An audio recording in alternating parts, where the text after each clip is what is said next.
isn't the one saying it, it could change in a second. Like, I mean, it might as well, and even then it could change in a second, but it might as well, you know, it might as well be meaningless. Right. And like, so basically if Frosty's source wasn't Kathleen Kennedy or Bob Iger, who gives a shit? Okay. Like, yeah. I mean, that's the kind of the way it is with a lot of this Star Wars rumors and news that's been coming out these days. Right. You know, and really, like, I can imagine, I think there's probably some validity to that. Maybe they're putting the pause button to reevaluate their strategy on how to market these movies. In fact, I think somebody even did an interview with Lucasfilm. You know, they said we're reevaluating our marketing, which, you know, you and I have both had major complaints about that from the beginning. With Disney Star Wars. And, you know, let's hope it turns out for the best. Of course, I'm sort of like, I'll believe it when I see it sort of thing, but at least they are starting to reevaluate that part of the business. Yeah, absolutely. Well, let me ask you this. Speaking of marketing, how do you feel? Do you think that this could have been like a planted story to try and garner some kind of sympathy from the fan base? I mean, which had just gone, or what appeared to have gone feral. I mean, what do you think? Yeah, I don't know, because I mean, it you could be interpreted that way, but at the same time, it also fed into the naysayers saying, "Oh, look, we were right." You know, and I've seen that. Sure, I've seen it. So I'm sure. I don't know. It's tough. I mean, that's the bottom line. Like, again, like we were saying earlier with the Kelly Marie Tran thing, and, you know, with the Kathleen Kennedy birthday thing and all that. Right.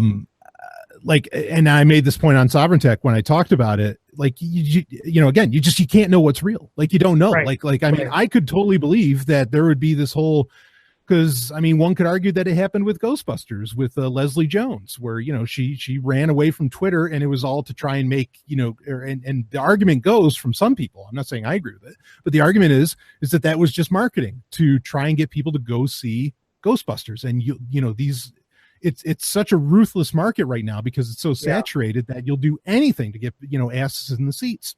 Right. And I don't know that I believe it, that's what happened here, or that what happened with the other two situations I just mentioned.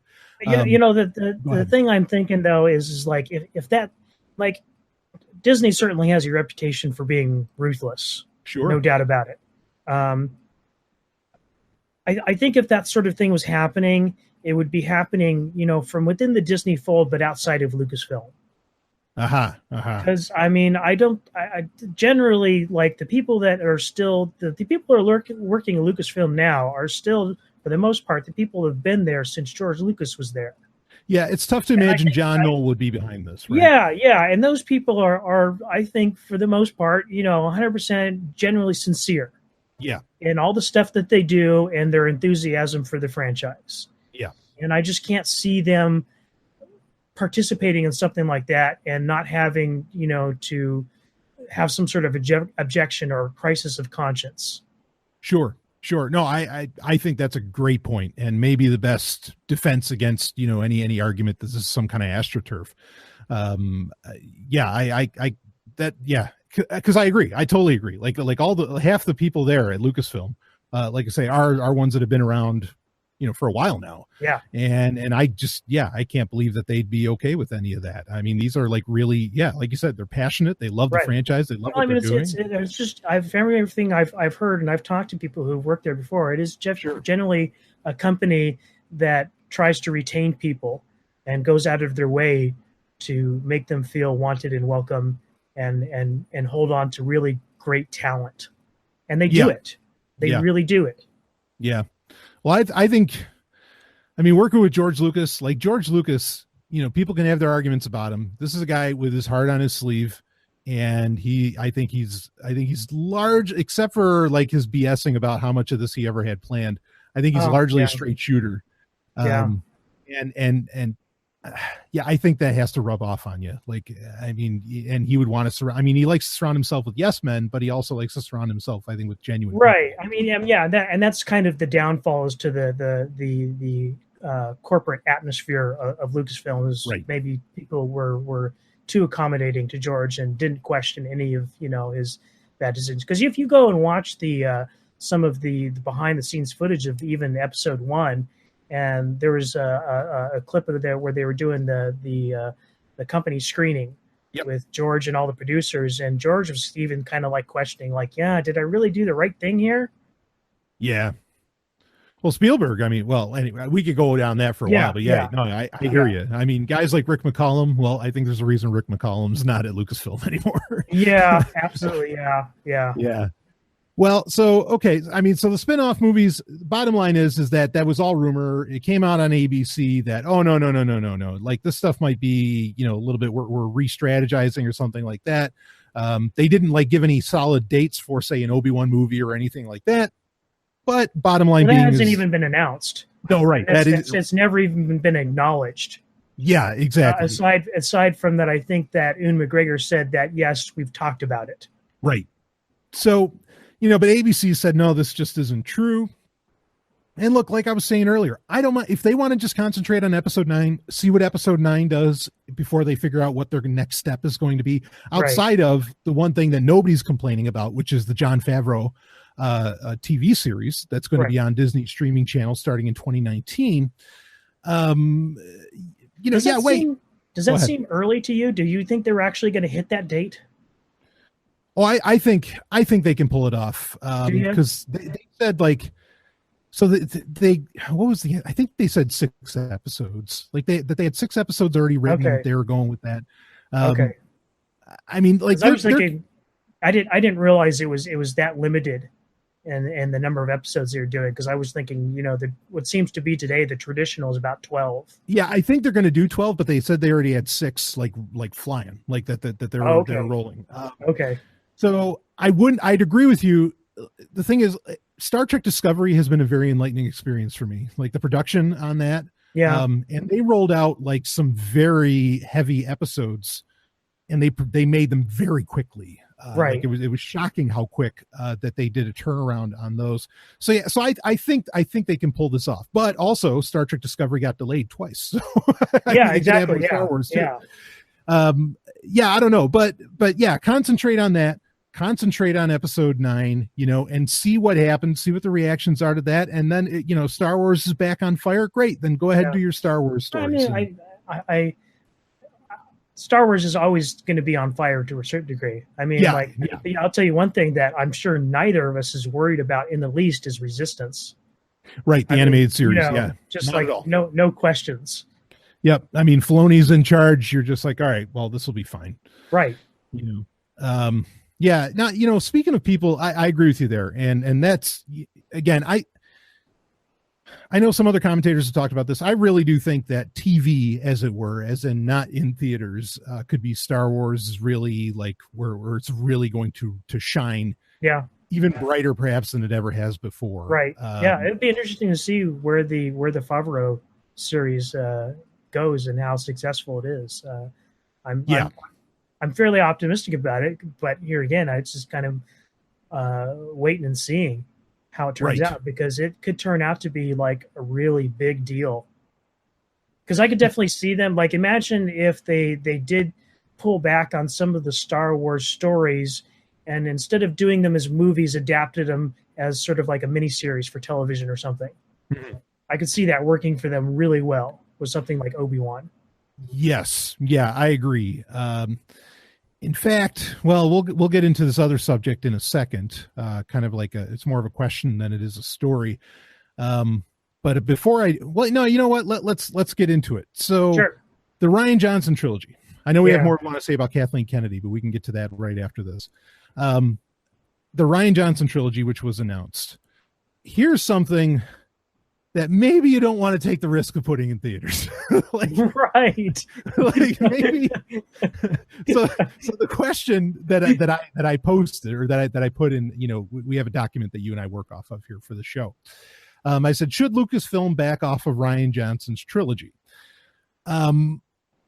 I mean, I'm intrigued to see what Rian Johnson would do. Like, I'm not opposed to him doing this sort of thing. I get the sense that that's the entire purpose of the Canto Bight sequence in The Last Jedi, was for him to have something that he could build off of and a story that he wants to tell.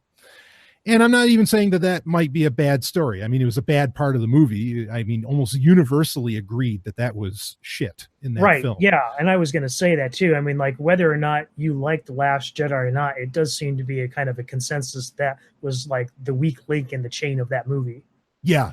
I mean, killed pacing, and to make the movie so long, to have 15 minutes of that nonsense, they easily could have. Anyway, that necessarily shouldn't have been there, but maybe they forced it in because this is the crux of Rian Johnson's trilogy to come up. But now here's the thing, is that if they want to do Rian Johnson's trilogy and put it on the streaming service, I think they have a lot less risk. Oh, yeah. They can still put the same amount of money into it, and go ahead. Like, I don't think that necessarily hurts anything. But you know what? The other thing I'm hoping to with, like, if I hope the other conversation going on Lucasfilm right now is like, we really need to scale back the budgets on these things, because I think they could do so much more with much less. Yeah, with more characters. Yeah, right. I mean, the original Star Wars movie, New Hope, that was done on a shoestring budget. Yeah, what, 10 million, I think. Yeah. I mean, and just look at what they accomplished with that. I mean, I know George was never 100% satisfied with getting everything that he had envisioned for that movie, but what they were able to accomplish in that first movie was just astounding by any standard. Yeah, literally groundbreaking. Yeah. I mean, like, they genuinely changed the cinematic game. Well, exactly. Well, not only did they change the cinematic game, but like they invented whole new technologies that are still being used in film today. Yeah, absolutely. Yeah, I could see that. I mean, the way that part of how they were able to pull that off is like they bought, I forget what they call the cameras, but they bought like these ancient cameras that were literally selling, I mean, almost literally selling for pennies. Right. And that's how they were able to kind of pull it off. Right. I don't know that Disney can make cuts like that, but I agree with you completely that, I mean, well, this is the same thing. Actually, the same thing happened with Star Trek: The Motion Picture. Here's a great example. Star Trek: The Motion Picture goes like 10, 20 million above budget. Just stupid money. And so, but it does enough to where, okay, yeah, let's make Star Trek 2. And of course, Star Trek 2, The Wrath of Khan would go on to be, widely considered the greatest Star Trek movie of all time, even if it's not the most successful of all time.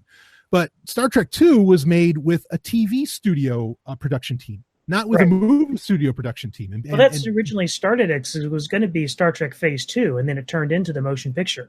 Well, right. So, but with Star Trek 2, like, to cut costs, they went with a TV production team. Right.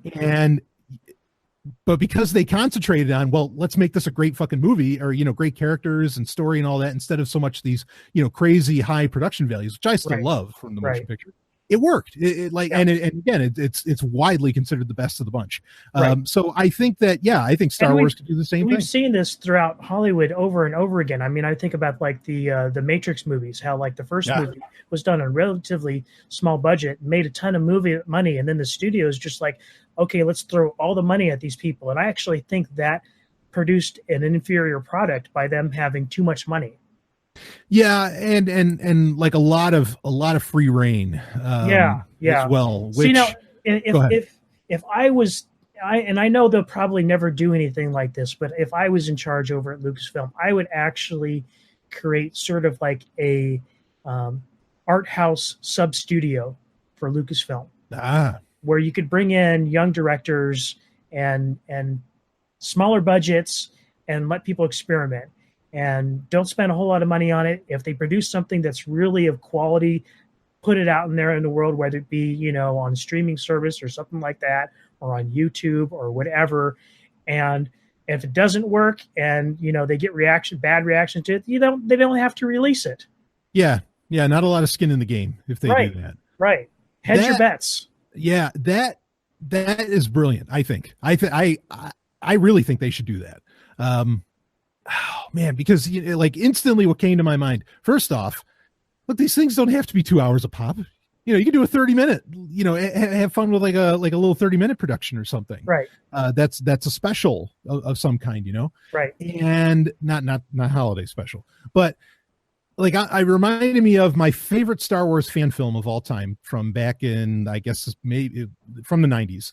Was called Broken Allegiance, Star Wars Broken Allegiance. And this was 30 minutes. Obviously, it had a low fucking budget. It was made by fans, just like these dudes in Australia. Right. and it was awesome. It was so like it had everything. It had great story. The effects were pretty good. You know, Right, I mean, they right. matched. Well, even before that, they had that. It was kind of a parody, but they had the Troops. Troops. Yeah, that's like the most popular fan film. Yeah. But I mean, that was one that really kind of like opened people's eyes to like, you know, the world of Star Wars fan films. Yeah. That was a lot of people's first experience in that world. But you know, I'm thinking like it's also consistent with like the way George did things, because you know he had Lucasfilm proper, and then he split off all these sort of like sub companies like Skywalker Sound and THX and LucasArts, and he for the most part let those people do their own thing. And sometimes it didn't work out, and sometimes it did. And when it did, it was really good stuff. Yeah, no, it does fit with like it reminds me even of a team that Lucas was with before Lucasfilm, which is American Zoetrope that he did with Francis Ford Coppola, where that was like this little small indie studio that was doing effectively prestige films on shoestring budgets. And you know, actually, American Zoetrope still exists and is run by Coppola's kids, and I mean, still does great prestige films.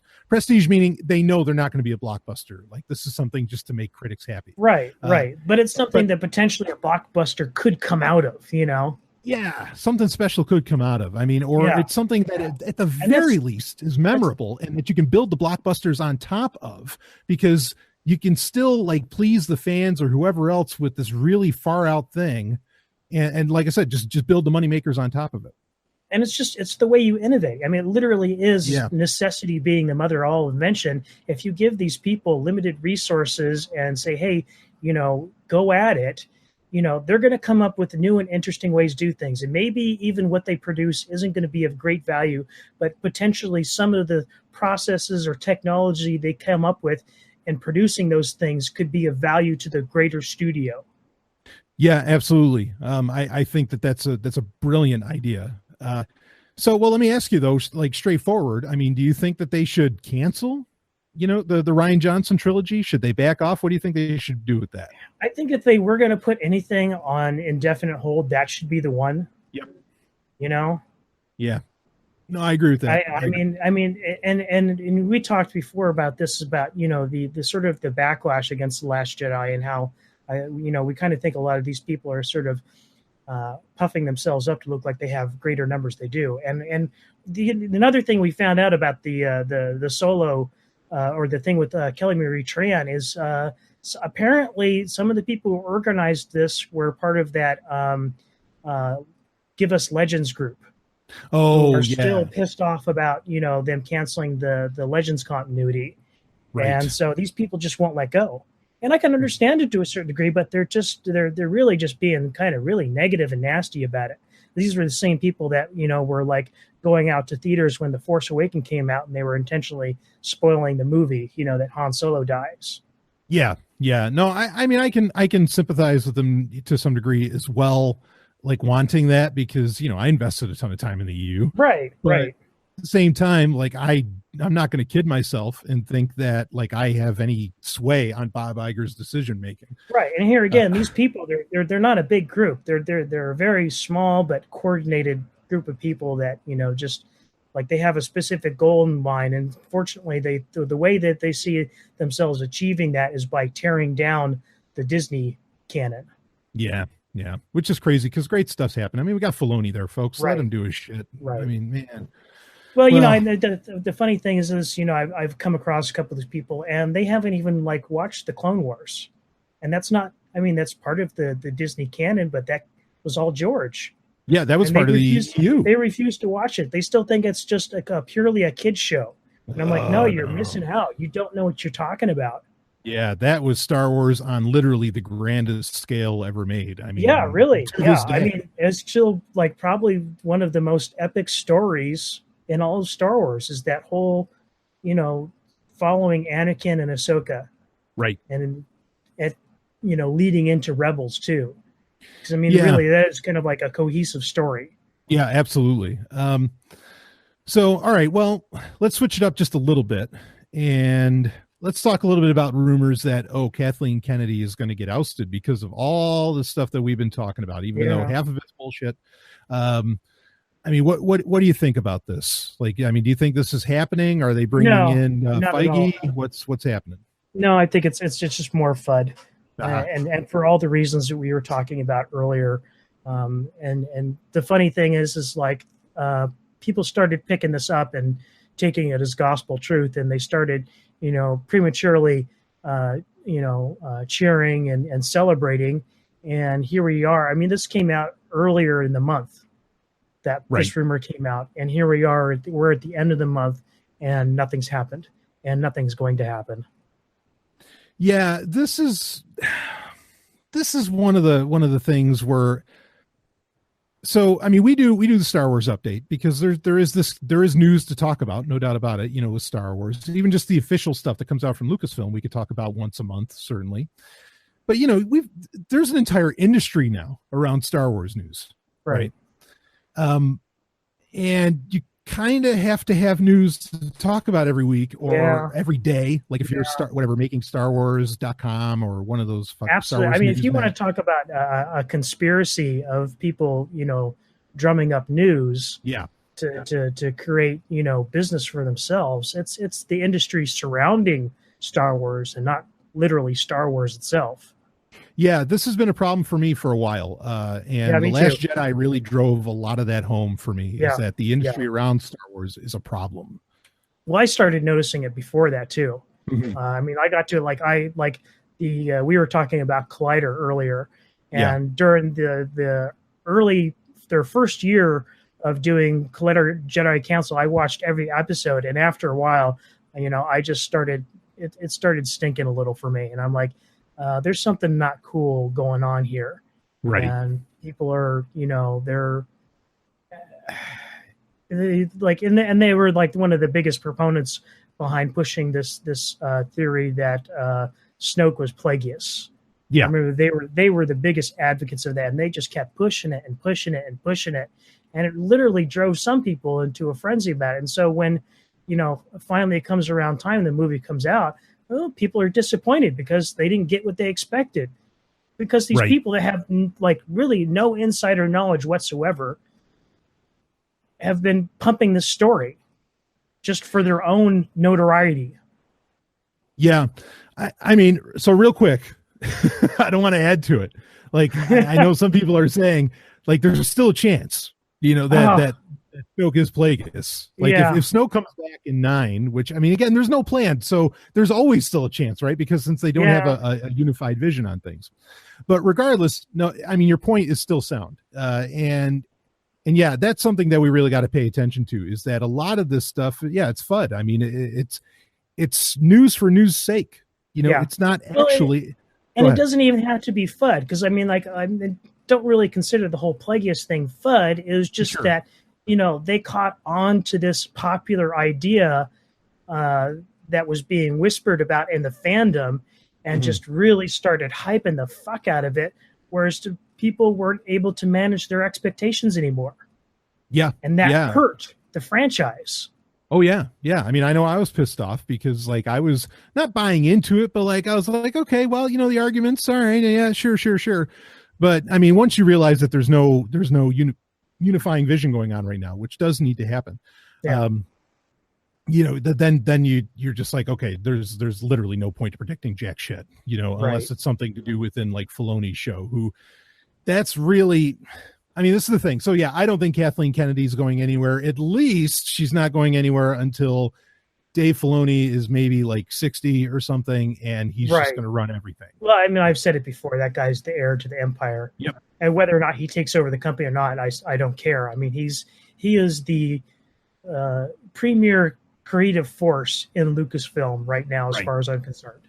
Right. Because if you wanted, that's the other thing to do. If you wanted a unified vision for Star Wars, put it in his hands. Yeah.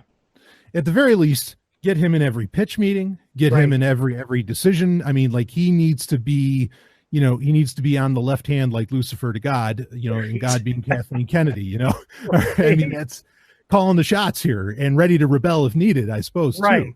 Right. I mean, that's really what I mean, because people are talking about, well, they're going to bring in Feige, they're going to, whatever Bob Iger's actually calling stuff, which there might be some truth to that. I think Bob Iger's been calling stuff for quite a while now. Sure. I mean, I think that's part of the problem, to be honest with you. Yeah, but I think, here's the thing. Unless you're going to tell me that Filoni is taking over, like I don't even really want Kathleen Kennedy to go anywhere. I mean, she's obvious. I think there's been more good decisions made than bad. Like to sit down and listen to John Knoll talk about a one-liner, and end up making Rogue One. Well, that was a brilliant move on her part and a complete leap of faith that I think totally paid off and was well done for what it is. And so, yeah, I mean, unless you're going to give me some other kind of name of what's happening, I call bullshit and I don't even want it. Yeah. I mean, the only thing that really I've taken issue with her, and I can't even really directly lay this on her feet. Here again, I think a lot of it's Bob Iger, but the just kind of the mess they've made with the directors, firing people right and left and switching things out and stuff like that. I mean, like, do your due diligence and know that these people have what you're envisioning for Star Wars, solidly in their hearts and minds, right? And then commit to it. But here again, I think this is. I don't think this is Kathleen Kennedy. I think it's. I really do think it's Bob Iger, because a lot of the stuff I read. I mean, he sounds like a micromanager. Yeah. And I think Star Wars is suffering from micromanagement. I think it seems pretty clear that Feige has his territory over there with Marvel, and Bob Iger's probably too afraid to mess with it. Yeah. Otherwise, he's going to jinx it. But he got involved with Star Wars right off the bat from the very beginning. And he's been in there with his hands and feet, knee deep in it since the start. Sure. I mean, well, we're talking about a $4 billion deal and a whole shit ton of stock options. Right. So... Well, I think they just came out recently. They've made back like half of what they paid for Lucas. Yeah. Yeah. So, I mean, they haven't even recouped their investment on that yet. Yeah. So I can imagine. Yeah. So, I mean, like, he really needs to step back and think about the long game and whether or not, kind of hovering over the Lucasfilm with the, seeing eyeglass is really such a good idea, as whether or not that's really healthy for the entire franchise. Yeah, because it's the flukes that really do well. Like, honestly, I think, speaking of the Marvel movies, which you just have to compare it to because it's in-house, the Marvel movies, like the really great ones have been actually, in my opinion, Guardians of the Galaxy. Yeah. Now, the brilliant thing has been that Feige has pretty much told James Gunn, I'm hands off. You go ahead and have a good time. Right. And they become just like the most popular movies, and they let James Gunn just run wild. Right. And so, yeah, I think Iger would do well to just back the fuck off. Right. And let. But here again, I think that had a lot to do with Feige being a better judge of talent. Yeah, sure. Than Iger. I mean, yeah. I don't know that whether or not Kathleen Kennedy is a good or bad judge of talent, because I don't know whether or not she's been making these decisions so far as picking the directors. But they really need to get it down solid so far as who they try to bring into this. And I honestly do think letting Colin Trevorrow go was a big mistake. Yeah, agreed. And honestly, now that I think about it, I'd love for them to bring in James Gunn. Like let him go nuts. Yeah. Because that guy's brilliant. It's obvious that Star Wars is a big influence on those movies too. Oh, sure. Oh, all the way. Yeah. The dynamic between everything. The crew, it's all there. It's obviously got more of a comedic element to it, but I mean, at its core, I mean, you could just plop those characters into the Star Wars universe, and the story would work just fine. Yeah. I mean, I feel those movies are so unique. They stand apart from. I mean, I know now they're in like the Avengers and everything, but they stand apart from the rest of the Marvel universe. You can totally enjoy Guardians of the Galaxy without watching a single other Marvel film, right? And it's beautiful and it works, and they're just awesome. So okay, well, there we go. Kathleen Kennedy. We don't think she's going anywhere. And there's no real reason. If anything, just have Bob Iger step the fuck off if that's actually what's going on there. Real quick, this news just came out today. how do you feel about, and I mean, this is Lucasfilm related anyway. How do you feel about with Indiana Jones 5? They said John Kasdan's going to be coming in to do the writing. How do you feel about that? I didn't hear about that. Yeah. I'm kind of, let's see what happens. I mean, I think I said in the last episode of the Star Wars update that I don't necessarily think John Kasdan is the best writer in the world that like a lot of people seem to think. I think he writes great characters and he writes great character stories, but so far as like a plotting out a coherent story, not so much. I mean, and Daddy Lawrence isn't going to be there, so I don't know. Or at least that's the rumor right now. So is Spielberg going to be involved still? I don't know either. I'm not sure. It sounds like they're just handing it all over to John Kasdan, which I mean, like, go ahead. Really, that like back in the days in the 80s, that was a great matchup between Lucas and Kasdan, because Lucas had his strengths in great stories, and Kasdan, propped Lucas up in the characters. Yeah. Because I mean, you can easily argue, and I know you've mentioned this before. You have issues with A New Hope, but I mean, the weak point of that movie is the characterization. Yeah, and when they brought in Kasdan, and of course, with Empire Strikes Back, we have to also take, of course, late bracket. Exactly. I was going to say. So I mean, those three people, I think, was just like a perfect storm for that movie.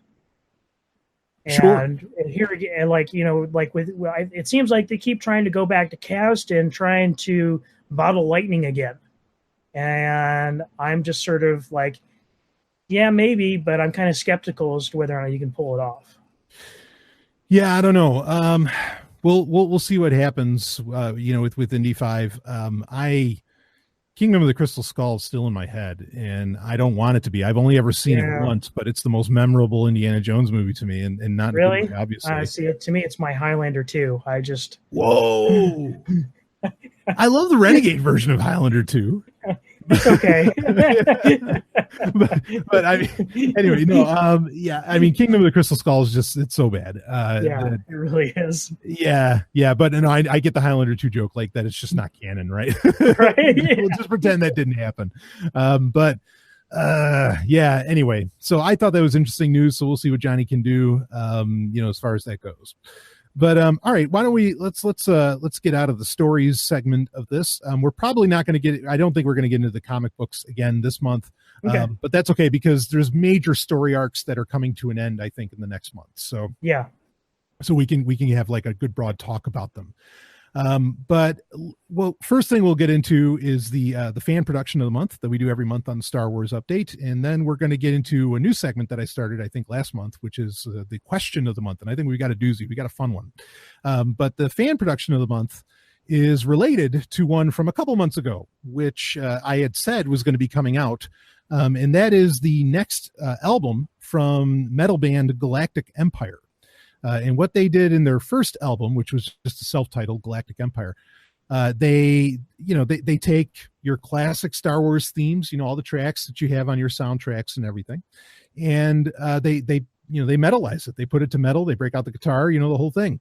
And the first album, Robin and I both agreed, holy shit, this was awesome. It was just brilliantly done. And now episode 2, did you get the chance to listen to this, Robin, or no? Unfortunately, no. I mean, I'm looking forward to getting my hands on it, but I haven't gotten it yet. Sure. Yeah. So I did pick this up. This came out at the beginning of May. Actually, I think it came out on Force Day. It came out on May 4th. And it's good. Like, in fact, it has Love Pledge in the arena on it. So, it has the love theme, even though I think it was already kind of part of the initial album. It's not as solid as the first one. And I was disappointed that they didn't do Luke and Leia, which is the track that I was really wanting from their first album. But this is still totally enjoyable. Lots of fun. Probably the best track on there is, what is it? How do you pronounce that? Scherzo for X-Wings, which is from, I think that's from The Force Awakens. And that's a really cool, and it opens up with March of the Resistance as well, which of course is very similar to the Trade Federation theme. Right. But those those two openers are really solid. But then after that, I mean, it works, and I listened to it a lot, but it didn't strike me as hard as the first album. But I still think it's well worth listening to. It's well worth having in a collection, and just rocking out to every once in a while. It just it doesn't feel as, it doesn't have as much punch, and maybe it's because they had to go for like some of the not so bigger tracks from the Star Wars thematic history. Again, it just doesn't have that same punch. But I did enjoy the hell out of it still. Like I still thought it was a lot of fun to go through. I worked out to it. I mean, and that's my metric for a lot of things. Can I work out to it over and over again if I can? All right, that's pretty good. So I liked it. The other standout track is The Emperor from Return of the Jedi. That they do a metal version of that, and that sounds really that sounds properly evil. I'll put it that way. Nice. And that's always been one of my favorite tracks from Star Wars history for a while anyway, which is like in the Emperor's throne room in Return of the Jedi. So yeah, I really dug it. You're definitely going to want to check it out, Robin. Yeah, absolutely. Yeah. So there's a link in the show notes if people want to get their hands on it. And you can click through that. And of course that's through the stuff.sexandsciencehour.com link, which that show, we just restarted that for season 6. So woo, yeah, hell yeah, baby. So definitely pick that up if you want to. It's again, like I said, it's a good time to listen to. So, all right. Do you want to get into our question of the month? Absolutely. All right, let's do this, and I'll let you start it off if you want. Sure. The question is the best old EU book. Now, I think EU, of course, just to explain quick for people. I'm sure if you're listening to Star Wars Update, you already know this, but the EU is short for Expanded Universe, which really started, or I think became like a thing when Heir to the Empire came out by Timothy Zahn back in the early 90s, the novel that like really saved Star Wars at the time, in my opinion. Right. And then you had like all these other novels, and then Dark Horse came out with Dark Empire, the comic book Dark Empire, and all that. And this created the Expanded Universe, because at the time we didn't think we were going to get any more movies. And even after the prequels came out, we still had all of these books that came out: the Thrawn trilogy, the Jedi Academy trilogy, the Black Fleet Crisis. You go down the list of them. Were all considered canon, even though we were getting new movies, and also we were getting the Clone Wars and other things. So the Expanded Universe was really, really serious. And this is the thing that when Disney bought Lucasfilm, and bought Star Wars in 2013, that they completely rebooted. They said, all right, we're going to forget the EU. The only things that are going to count are the TV shows and the movies, and that's it. And everything else, we're going to start a new, really cohesive canon. So, but the Expanded Universe, and part of the reason I think a lot of people were disappointed that Disney did that, there were some real shining moments in the Expanded Universe. Now, I specifically said book, and so I want to go for novels. So I don't know if any of your answers were comic books, Robin, but we could save that for another time, because I think that's a whole other conversation. Yeah. I know we could. I mean, it might be hard to narrow it down to a book. Yeah. Even if it has to be a trilogy or whatever. Yeah. I think you know where I'm going with this. I mean, like, sure. Really, I mean, nothing beats the Thrawn trilogy. Just not only in terms of storytelling, but just the impact that it had. Like you said, it pretty much saved the Star Wars franchise at the time. Now, I mean, like for me personally, Star Wars still alive through the West End Games role-playing game. And that was a huge deal to me, even before the EU got its start. But I mean, and one could argue that West End really started the EU. Yes, because those were the source books that they gave the authors to Timothy Zahn and who was it who did Dark Empire? Begins with a V. Tom Veitch. Yeah, Tom Veitch. That's it. Yeah. So they both drew from that material, so far as kind of like the technical and just the atmosphere and feel of the universe. Sure. Beyond the movies, and but just like they the Thrawn trilogy it just exploded in your mind.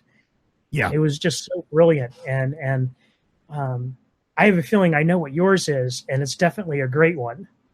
I can pick out one book. I Yeah, can. yeah. And I think most people that have listened to me over the years will know what I am going to pick. Yeah, and it's definitely up there for me. Yeah. You know, and I know also we talked about this earlier, was the Darth Bane books.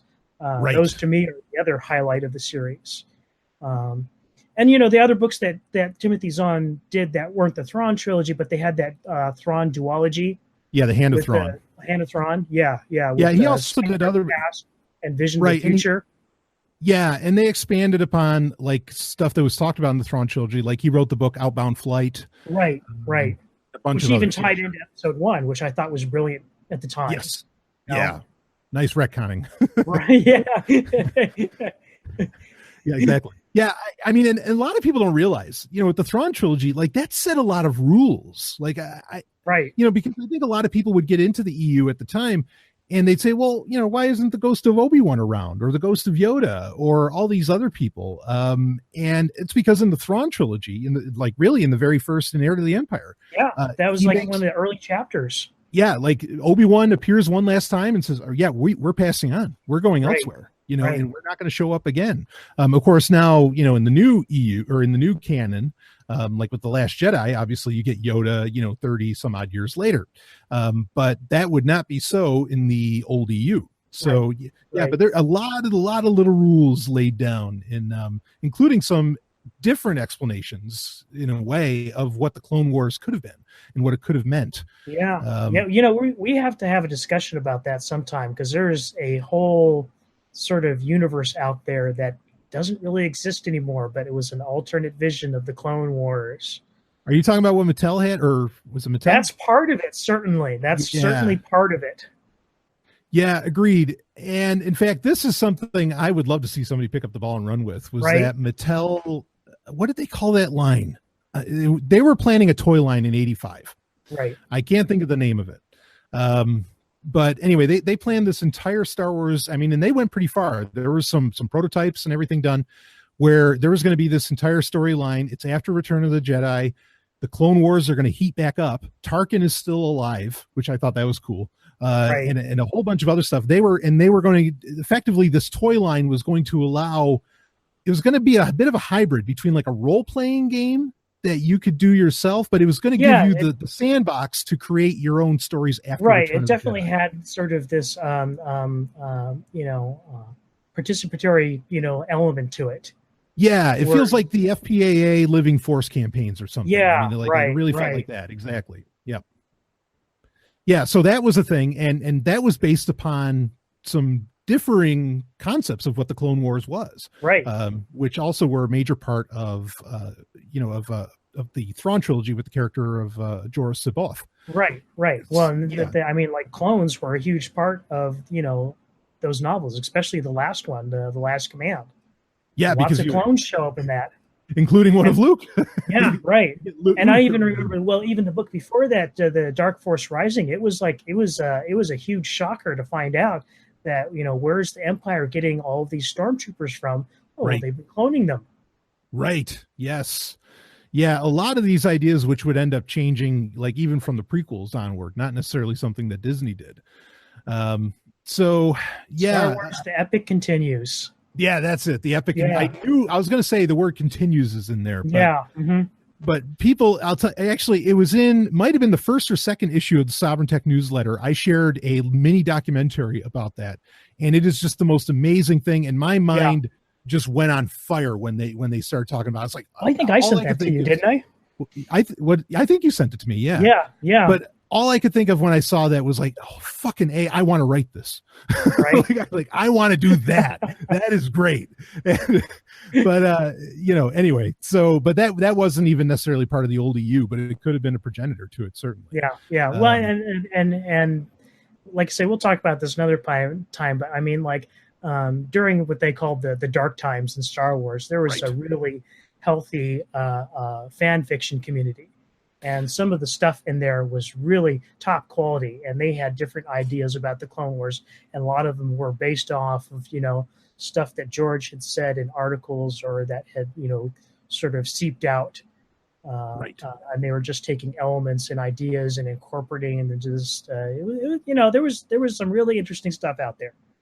Yeah, no, I agree completely. And I think your choice of the Thrawn trilogy is, I mean, that's easily the easy pick and a right one. Yeah, I mean, I kind of struggled with that. It's like, oh, this is the easy pick, but I mean, it's really truly where my heart is. Sure.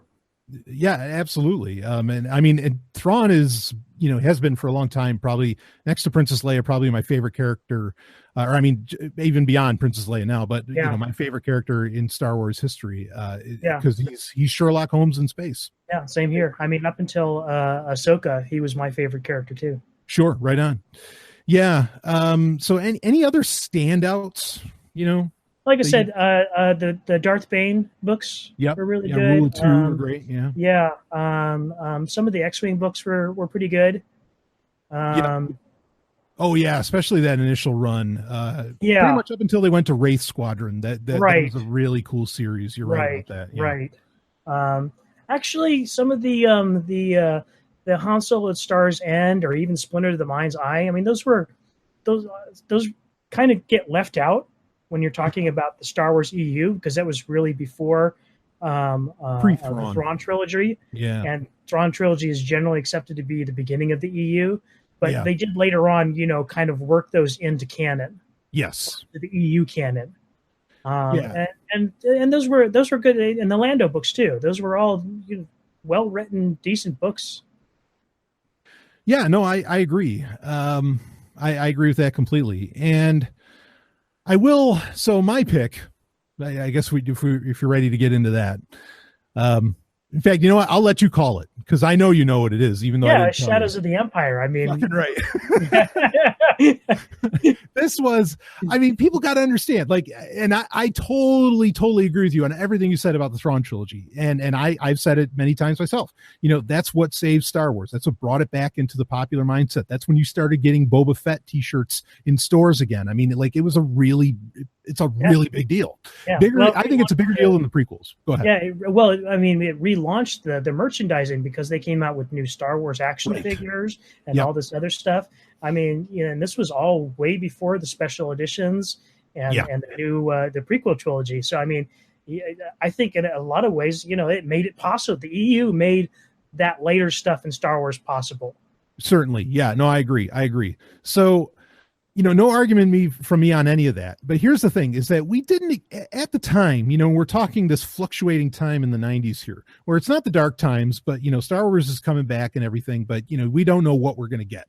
And we don't exactly, even though there was the interview, I think, that he did with Leonard Maltin for the last series, or the last time that the original trilogy, as the original trilogy and not the special editions. Oh, right. Yeah.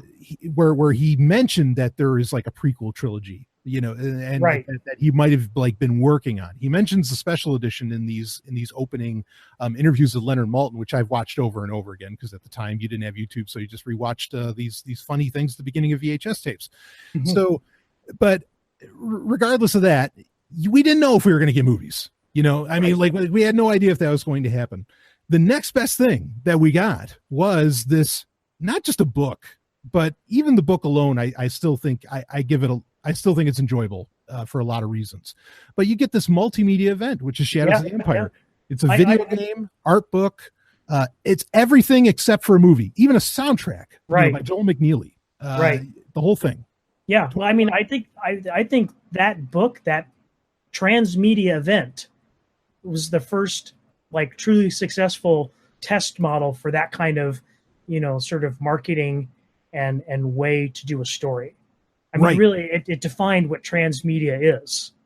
Yeah, absolutely. I mean, and it was just amazing how much of it there was, because again, it was literally everything except the film. They did it all. There was the toy line. Yep. There was the making books. They even did a making book. I mean, it was crazy, how much they pushed this, and it was a really interesting idea to run with.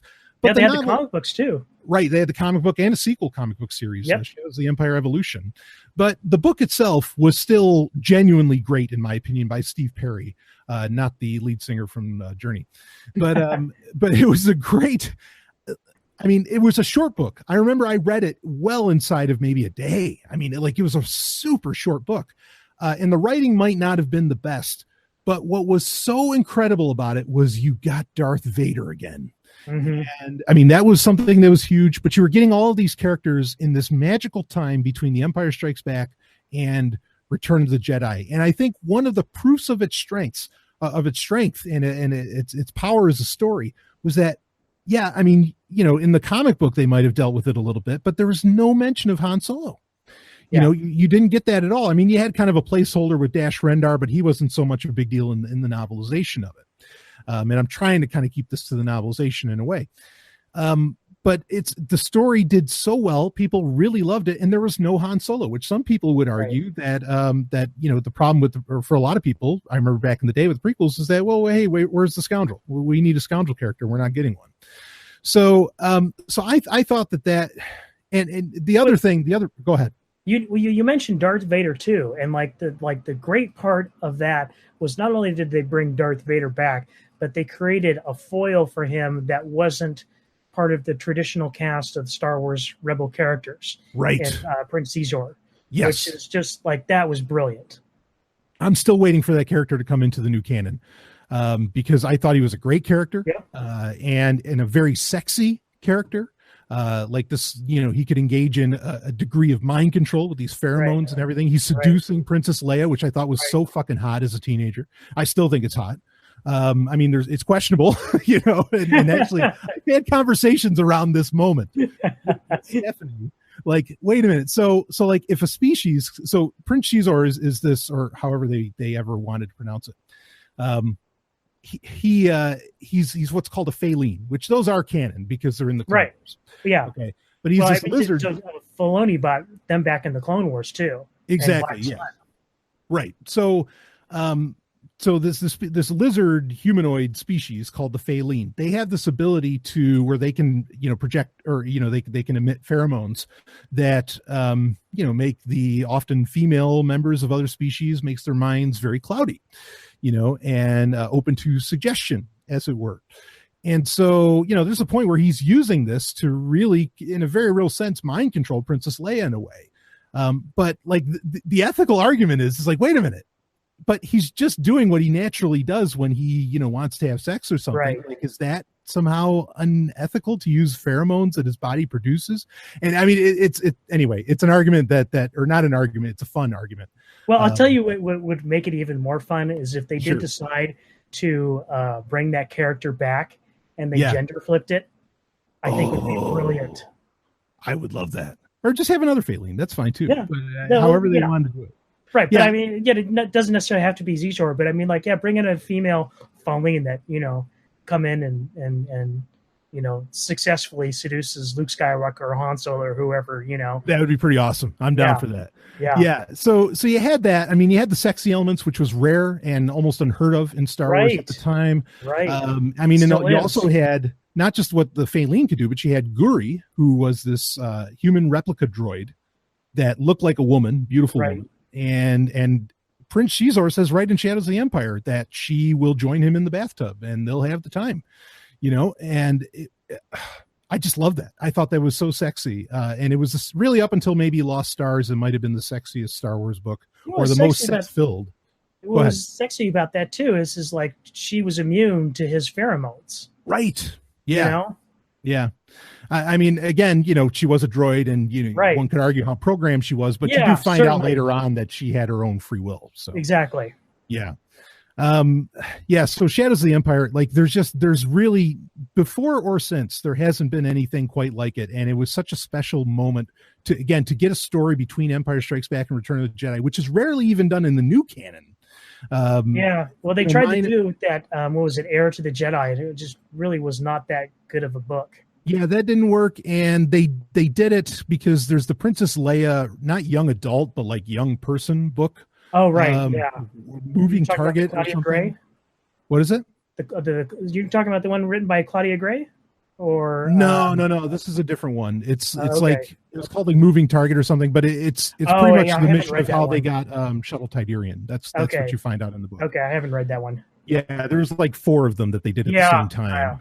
Yeah. So anyway, but that was for a while. That was the only thing we got in between those, in between that moment of Star Wars history. So yeah, right. Shadows of the Empire really, stands tall for me. Outside of that, I think that, and in fact, it's kind of sad, because, well, A.C. Crispin, she wrote a trilogy, a Han Solo trilogy, not the one by Brian Daley that you mentioned earlier, Robin, but she wrote a Han Solo trilogy that did give him an origin story. And honestly, they were great. It was a tremendous book series. I think it's the Hutt's Gambit is the first one. Mm-hmm. And like everything, I mean, you get the encounter with Boba Fett, you get stuff with Lando. I mean, you get all of it. And there's a love story in it. The whole thing. Oh, yeah. It's tremendous. Well, they had some other books too. I don't think they were by the same author. It was like they had Tales from the Mos Eisley Cantina and Bounty Hunter or something. Yeah, in fact, I think they were written by K.W. Jeter, who did like the Blade Runner sequels. Yeah, now KW's a hell of a guy. So yeah. I've had dinner with that man. Oh, really? Yeah. Boy, stories. Yeah, KW Jeter has done stuff for for Star Wars as well. But yeah, there were those anthology books that were interesting at the time as well. But yeah, that Han Solo trilogy by A.C. Crispin would if Shadows of the Empire wasn't there, it easily topped my list, because I mean I remember I was in high school, I could not stop reading it. It was so good. But outside of that, there's not a whole lot of like really great books, and the books started to build upon themselves. Not that I mind that, but you really couldn't enjoy them as standalone adventures anymore, except for one. There was a book that came out pretty late in the canon in the EU called The Adventures of Luke Skywalker. It actually had a much longer name. It was The Adventures of Luke Skywalker and something of Mata. Really? I thought that was part of the new canon. I don't think that one's part of the new canon. That was like really, really late, but that was fun. Like if you enjoyed A New Hope, it felt like that kind of story, and right on the cover of it, I mean, you get the point, because Luke's in his X-Wing outfit and everything. And that was just an awesome, awesome time. Though it's terrible that I can't remember the full name. It had a very weird title, but it was The Adventures of Luke Skywalker in something. Huh. So anyway, but there's my picks. But yeah, Shadows of the Empire is, another one of those obvious picks. And it was really, as I've said many times on past Star Wars updates, it's the one book that I wish they would have said, okay, yeah, that's still canon, don't worry. Because yeah, I mean, yeah, that like there's always hope that they're going to bring if not the stories themselves, elements of those stories back. I mean, sure. We know Filoni loves all the kind of stuff that we love. Yeah, I mean, he's always been the biggest proponent of the EU within Lucasfilm, as far as I'm concerned. Right, and certainly, praise to him for bringing back Thrawn. I mean, right for him. So anyway, there's my EU picks, and shit. You know what else is actually too quick more. The Kenobi book was really great. Yeah, that was like one. Yeah, that was like right before Disney bought it. That and Darth Plagueis, both of those. I was going to say that too. Really Darth Plagueis I did read, and that was a great one. Yeah. Those were both awesome. That's definitely one of those ones too, where it's like if they were going to keep something from the EU, that would have been easily made it in. Because I mean, it's as far as I'm concerned, the story is still consistent with everything that's going on with Disney. Yeah, so far I think so. I can't really think of much. I can't think of anything that's contradicted it. No, it's right. It's more closely tied to the Clone Wars and the prequels than anything else. Right. Yeah. Yeah. So I wouldn't mind it if that actually happened. There's a lot of other interesting stuff in the Darth Plagueis book that would have been fun to. Well, that could be played off of now. Of course, like you said, they still could end up doing that. But James Luceno, I mean, he's still writing for Star Wars with Disney. Yeah, Tarkin was great. Yeah, Tarkin was an awesome novel. Way up there in my list. So anyway, yeah, so there's some old EU picks if people really want to, if they have some spare time with Star Wars, which I don't know how you do it, but I consume everything and I just don't have the fucking, I barely, it's hard to keep up. And Brian reads more of it than I do, and I just kudos to you, man. Someone's got to do it, damn it. Sometimes, yeah, exactly. Sometimes you take a bullet for the team. Yeah, I've taken a few too many with Disney at the helm. It's pretty ugly. It's even with the few books, at least sometimes, Dash Rendar is back, great. They did that Coruscant Nights book and everything. But but no, you get no real surprises, not with these lately. So anyway, yeah, I think that could wrap it up for our Star Wars update for June 2018. I think, at the beginning of the show, we talked about how we're feeling about Star Wars in general. Usually I like to end the show with that, but I think it was apropos to do it at the beginning this time around. So we'll definitely be talking about in July. We'll be talking about the Thrawn. I keep forgetting. Is it alliances? Yeah. Alliances. Okay. Yeah. I want to say, but yeah, Thrawn alliances. That's going to be a huge part of our July review, I think. And because that's just, no doubt about it, that's probably the most exciting thing to come out for Star Wars in 2018. Yeah, and they know absolutely. It. Yeah, they know this is a huge deal. So, man, maybe we'll finally get into the comics. And I don't know, you don't expect there to be news, but then somehow there's other news that'll pop up. So right, yeah, there's something always going on, whether it's contrived or real. Well, if we just get to call bullshit on stuff, I'm all for that. Yeah, so, yeah. Somebody's got to debunk this shit. Damn right, because Collider sure as fuck isn't. No, they're part of the problem. Yeah, exactly. So anyway, Robin, thank you so much, man. As we always say, but I mean it. This is definitely one of the highlights of my month. Me too. Thank you for having me on. I can't thank you enough for bringing me along for the ride. Yeah, man, and we got fun. Things are busy right now, but we've got some fun stuff planned for the future of the Star Wars update that we will get into. And a lot of that's on my end just because my schedule is so nuts, even though I keep thinking it's oh no, yeah, next month's going to be great. And then you never have to fear for lack of content for the Star Wars update. Even if there was absolutely zero Star Wars news in a month, which seems unlikely at this point. Right. We would still have plenty of things to talk. We'd have we already have an overabundance of things to talk about. Yeah. I will say quick, my best friend, when I was a teenager, we just spent all night talking about just theorizing, just talking about Star Wars. You could do that. You could have sleepless nights just talking about Star Wars. You could have them forever. He and I, we did that shit for 15 years. Yeah. I used to do that with my friend too. Right on. We'd have sleepovers and we'd play with Star Wars figures during the day and then talk Star Wars theory at night and, Star Wars in the morning and do it all over again. Oh, it's the best time. So yes, there's always stuff to talk about. Star Wars updates not going anywhere. Yeah. So, all right. Again, Robin, thank you. And everyone else, this will be one of the last episodes for June on Patreon. Usually is. So, but you never know what's going to pop up on Patreon at any given day. So I will see all of you on the other side.